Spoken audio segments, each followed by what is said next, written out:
tussaayo nnyo mu bulango katwengereyo n'ekitundu kyaffe ekyokubiri era tukiguddewo n'abakyala abaasibwako mu makomera batotodde ennaku gye baayitamu nga bazaalira mu makomera. Bano baagala gavumenti esseewo ennongoosereza ku ngeri abakyala oba omukyala ow'olubuto gy'ayisibwamu mu kkomera. Bino bibadde Kyebando Kawempe. Abakyala abaasibwako mu makomera nga bali mbuto balomboza ennaku gye baasanga mu kkomera omuli okubasibya nkawo nga obutafuna bujjanjabi bumala ekiraviirako n'abamu ku baana baabwe okugongobala nga bwe banyonyola.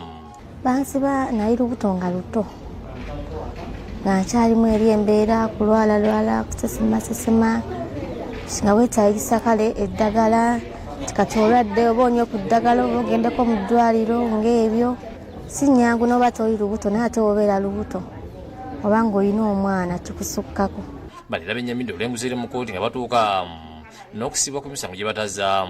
Naddala mu kkooti abalamuzi bandibadde bakwatibwa ekisa ne balaba nga bafuna solution esobola okuba nga bawuliriza ensonga z'omukyala w'olubuto. Nicolas Opio obulanirizi bw'eddembe agamba nti abakwasisa amateeka basanye okuwa abakyala abali embuto ebonerezo ebisaamusaamu okusobola okutereeza ebiseera eby'omumaaso by'abaana baabwe.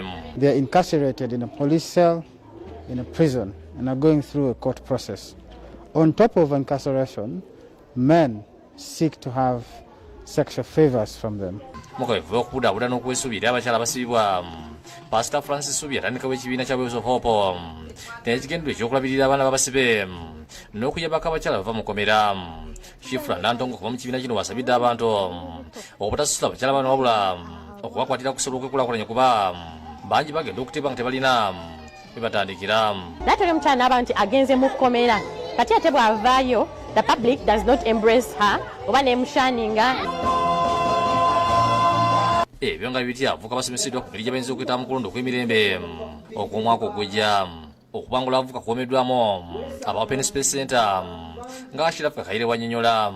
Ebikola ebibaddewo bitulaze nti oba oliawo wayinza okubalukawo ebikola eby'effujjo mu kalulu akaze oba obutabanguko nga bwetolera ku byakulonda. Netusalawo tufuneyeko abavubuka mu bifo mubeera nga mulabikiramu nnyo obutabanguko bwekuusa ku by'obukulembeze oba ebyokulonda ne tubaleeta tubabangule. Natulidde ensonga lwaki esira balitadde nnyo ku bavubuka naddala okubeera nga bamu balonda omulundi gwabwe ogusooka. Abavubuka bangi weesanze nti bali mu bibiina by'obufuzi eby'enjawulo nga bamu balwana ng'ebibadde ku nsonga. Okubangula kubadde kwereka pulesi entiida nga abavubuka beetera musomo guno batubulidde engeri gye baganyuddwamu. Bw'abanga muvubuka munnaffe atavuddeyo n'agezaako otuyigiriza omuntu alonda atya era omuntu akuuma atya emirembe. Kubangize nti mu biseera ebyakalulu olunaku olw'akalulu si lwe lubeera lwennyini olw'akalulu. Nze ng'omulonzi nnyina okweteekerateekera adde bifo. Bongera okubangula abalala kuba nange mbadde sikisuubira nti nsobola okubanguka kuba nze omu kubadde basinga okwegugunga. Josephine Lukuse ne Ismail Nsugu basakidde guli eno lwa Bukale TV. Ate mu kawufu bw'okutumbula ebyenjigiriza gavumenti erambise ku ngeri y'okusomesaamu abaana ku byuma bikalimagezi. Enteekateeka eno bagitandikidde mu nkambi y'abanoonyi b'obubudamu. Omuwandiisi w'enkalakalira mu minisitule y'ebyenjigiriza Alex Kakoza atangaziza wa gavumenti bwetuuseemu kwanjula enkola ey'okusomera ku byuma bikalimagezi okuyamba abayizi naddala mu biseera eby'obusambattuko nga tebasobola kukungaanira mu bibiina. Ife nga gavumenti tukyawandiika enkola yaffe wagiwulyako gye tuyita digital agenda ey'okulaba nti tutumbula okusomesa nga tukozesa e-learning gye tuyita wonna wooli ng'osobola okukola ki okusoma. Niye asobola okutuyamba okutwala mu maaso. Tumwebaza nga bwe tutegeka bwe tukola ekiwandiiko kyaffe namutayika ekijja okuba nga kyekifuga. Abadde mu disingiro mu nkambi ya babundabunda era Kivale gyatongoleza okusubira ku tabuleti mu tekinologiya ewakuliba. Ku buuma obwo bwe tuyita iPad bateeko program kwe basanga ebisomesebwa byonna ng'osobola n'okugenda n'ogoberera. Cleophas Mugenyi ngono mukungu ku lukiiko olwa Education Response Plan ennyola engeri okusomera ku byuma bino bukwanguyiza abayizi. So tekyayetaagisa omusomesa okuwandiika notisi ku lubaawo okuggyako wabanga alina ekintu kyannyonnyola kubanga ebintu byonna babiteese ku ka tabuleti kano. Amasomero agamu gabadde gasaba ogule abot ogule textbook ya biology ogule ey'oluzungu naye kaakati ebintu byonna biri ku ki Viki ko omukugu mu byenjigiriza ku lw'ekitongole kya United Nations High Commission for Refugees agamba nti etandikidwa mu bifo muli ababundabunda kubanga mu biseera ebya COVID-19 abayizi basigala basoma. They follow at their own pace. So maybe if the teacher is slow, they can accommodate the content faster. If the teacher is fast, then they can learn at their own pace. Yakulira ebyenjigiriza esingira Mukama Charles agamba nti okutwalizaamu amasomero n'ebifo kino gakalabiziddwa omujuzo olw'abayizi. Enrollment is very high. Learners' enrollment is very high, and the classrooms are inadequate. So the classrooms we have cannot cater for social distances.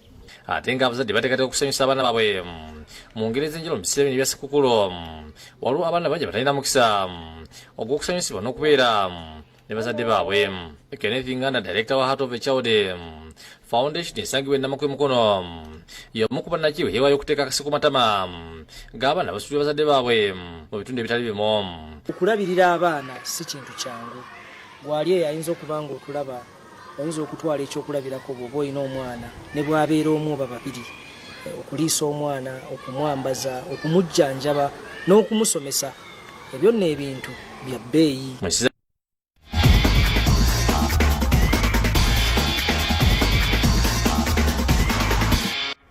Ali ku Bukedde TV wano tukulamusizzaako ne tukwebaza okubanga otulaba. Gano ge gataliiko mutuntu nga ga byamizannyo yenze Mpaji Farid. Batutandikiddeko mu mpaka eza Sekafa owabali wansi w'emyaka 17 akomekerezebwa olunaku nno olwaleero wali mu ggwanga erya Rwanda. Ettiimu y'eggwanga erya Uganda ku ssaawa 10:30 ate kw'oteeka ettiimu y'eggwanga erya Tanzania bagenda kuba mu nsiike era nga balwanira ekikopo. Omulundi guno omutendese aleese Henry Mawa, aleese omuvubuka gwe bayita Vincent Muleme, aleese Juma Ibrahim nga ye captain, Ronald Madoyi, Peter Gava, aleese Ivan, ate kw'oteeka Samuel Madiba, n'omuvubuka gwe bayita Travis Mugabi, Travis Mutyaba, Oscar, ate kw'oteeka Bugembe Isa ne Onoka Luyima be bagenda okutandika omupiira ku saidi y'eggwanga erya Uganda. Katugendeyo tulabe ttiimu nga bw'eyimiridde.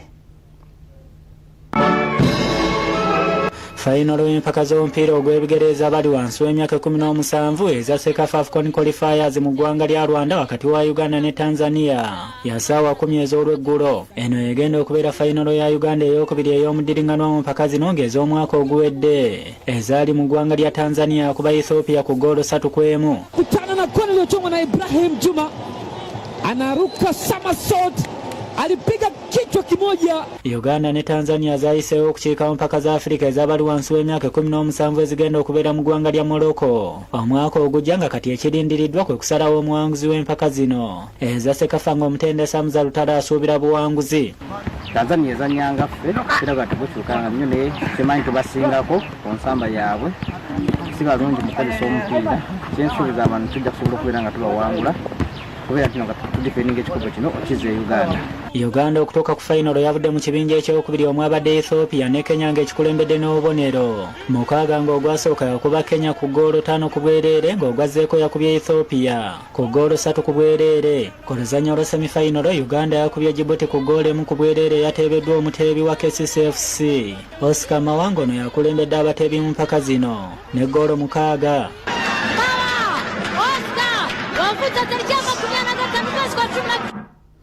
Ettiimu ya Chelsea ekiro ekikeesezza olunaku luno olwaleero ewangudde omupiira gwayo eggoolo zibadde 3 ku bwereere era nga kigiyambyeko okubeera nga eyingidde mu kifo ekyokutaano mu ggwanga erya Bungereza. Eggoolo ziteebeddwa omuvubuka gwe bayita Silva ate kw'oteeka omuvubuka gwe bayita Tommy Abraham.